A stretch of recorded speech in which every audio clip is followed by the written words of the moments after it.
Cites Allah to excuse crimes in court, infidel judge make him wish he hadn't. A terrorist from Ohio was recently forced to answer for his actions when authorities tracked him down before he could carry out his plans to completion. Unfortunately for him, he thought the best route to take in trying to excuse his crimes was to cite his religion in court, and that's about the time the fed-up judge made him wish that he never opened his mouth. According to Mail Online, Terrence J. McNeil is a U.S.-born citizen who lived in Akron, Ohio before he was arrested for pledging allegiance to and ultimately trying to support ISIS. In the end, the wannabe terrorist posted the names and addresses of 100 U.S. military personnel, calling for them to be beheaded in their homes. Although one can only imagine what this man would eventually do, likely one day carrying out an act of violence in the name of ISIS, McNeil was brought into custody. From there, the unapologetic terrorist was officially charged with 3 counts each of solicitation of a crime of violence and threatening military personnel. Unfortunately for him, the Muslim man was most recently sentenced by Judge Dan Polster in an Ohio district court. Shockingly, McNeil decided to erupt into a disturbing Islamic-themed rant, declaring that nothing you did today even matters. Jihad will continue until the day of judgment. He continued, and that's a promise from Allah. It's not going to change. It's not going to stop. Neither of them are. My commission of Allah is not going to stop. So this is meaningless. I'll be rewarded for what I do.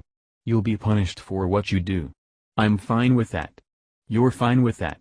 So we'll wait for the punishment of Allah to afflict you, either by himself or through the hands of the Muslims, and then we'll see.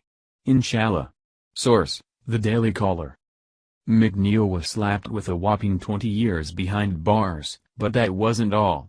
It seems that after the vile criminal decided to cite Allah while trying to excuse his behavior, the infidel judge before him would soon make him wish that he hadn't.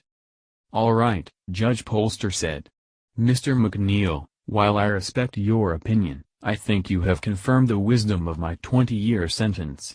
Just like that, the animal was hauled away to his cage where he's said to spend the next 2 decades mulling over exactly how much Allah cares about him while he's rotting away. As one would imagine, the public is extremely happy with the outcome, but so are other local officials as well. With this sentence, McNeil is being held accountable for disseminating ISIS's violent rhetoric, circulating U.S. military personnel information and explicitly calling for the killing of American service members in their homes and communities, Assistant Attorney General Bo Andy said after the sentence was handed down. There's no arguing that the religion of Islam has some major flaws, the biggest being its inability to coexist with other religions. Although the left would have you believe that McNeil doesn't represent all Muslims, the fact here is that he does speak for a large percentage of them. Fortunately, this monster was locked away before he could do any real damage, but that doesn't mean that the threat to America is over. We must remain ever vigilant against all enemies, both foreign and domestic. At this point, ignoring the threat will only result in bloodshed. It's time to make sure that all of the McNeils of this country are put in a cage where they belong.